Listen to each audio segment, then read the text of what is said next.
Welcome back to Close Up. Another legislative session is in the books. This one had all kinds of twists and turns. We'll see how voters feel about it in November, but that's a long way off, and we still need to unpack what just happened. Here this morning to discuss that and more is Speaker Sherman Packard, who has led the House through this decade so far, and we appreciate your time here, Mr. Speaker. Good morning, and glad to be here. Let's start with the biggest issue for voters, and that's housing. Take us through some of the things that you guys were able to get across the finish line this year, and then also in this session at large on housing. Well, the session at large, what I did last year when we assigned the new committees, I set up a separate housing committee, which is, I think, the first time that's been done. Because when we travel the state and we talk to business owners, the first thing they say to us is if I need new help or if I want to expand, they're having trouble finding workers that can afford to move to that particular area of the state and have affordable housing. So that's one thing we've been working on extensively for the past two and a half years. Last year we passed 15 bills alone that concern housing. I mean, there was a number of issues that were involved in that. The Housing Committee really did a good job. I haven't had a chance to put all the bills together that we passed this year, but we passed quite a few this year that will hopefully allow builders to have more access to quicker permits. And I know the governor worked on that and put out a statement that she wanted the permits done quicker. And I mean, I had a call from a constituent in London area about a year or so that he'd been waiting over a year for permits. And I mean, that's just unacceptable. So we've made a lot of progress in housing, and eventually I think it's really going to pay off.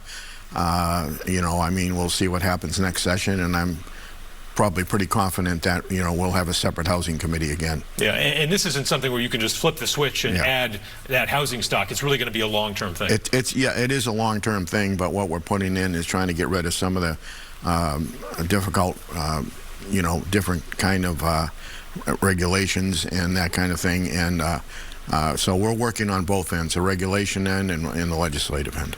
Tax relief, always a top priority for the Republican caucus. What are the deliverables for Republicans that they can bring back to voters in the fall? Well, I think one of the biggest things we did yesterday, and I haven't had a chance to sit down and go through every single one we did yesterday, but we did put the a tax cap bill through that had to do with, you know, school, and it'll be up to the citizens of each individual community. You know, 75% of your tax bill is schools. And we all know we have to, and we want to make sure our kids get a good education. But, you know, also we got to take into consideration that my daughter graduated from Londonderry High School in 1985. I think I paid for her, you know, because we moved there in '73.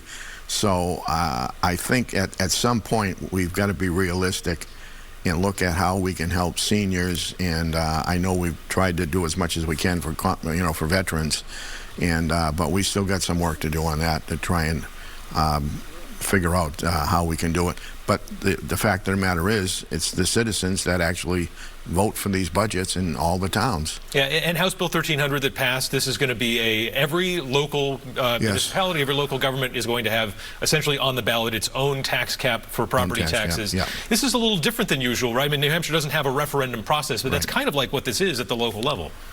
It is, but it was, as you said, it was done by the legislature. You know, it wasn't a citizen petition like, you know, a lot of states have. Right. I guess the argument that this is, you know, we talked about this before, that, you know, a lot of municipalities point the finger at the state, and the state says, hey, well, we've sent you a lot of money. You know, do you think that local governments are being profligate and wasteful with tax dollars? Because it does seem like they've just seen this huge increase in health insurance costs. It's almost like not like they're wasting money, they're just facing monumentally larger costs. Well, I mean, we all know prices, you know, have skyrocketed over the past year and a half or 2 years. I mean, there's no question about that. But this gives the citizens of each town a chance to have their say.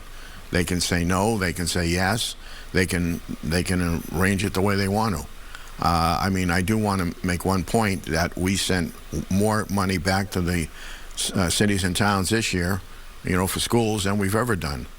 And another thing that I think most people don't equate to is that the population, the school kid population, is down. I think it's probably close to 50,000 kids over the past 10 years. So, you know, every school district is getting less and less money because the kids aren't there. I think we're at about 160,000 kids where we were over 200,000, you know, I think it was around 10 years ago. So that's another major factor. And of course we have passed, you know, education freedom accounts, and because we firmly believe that people should have a choice as to where they want to send their child and get the best education. And we all want every kid to have the best education, but they don't all work, and it doesn't always work in a public school system. And that's why we believe that education freedom accounts allows the parents to send the child where they feel he or she is going to get the best education. Right, we talk about Claremont and education a lot. In this latest round of sort of school districts in fiscal crisis, and they're still going through it, you know, what is it the state's role to step in, do you believe, if we see more and more of these districts encounter these big financial problems? I think the state has a role. What that role is going to be will probably have to work itself out.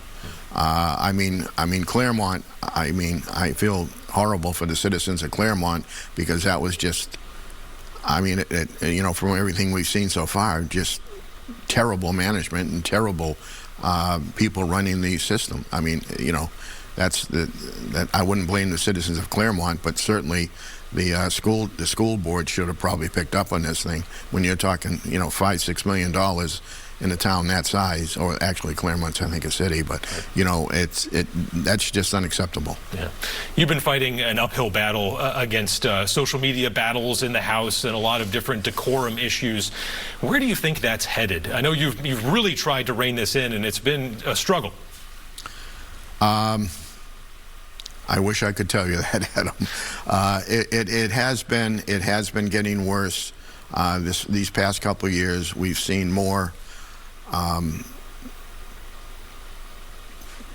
people doing what I would say bad things and probably saying stupid things.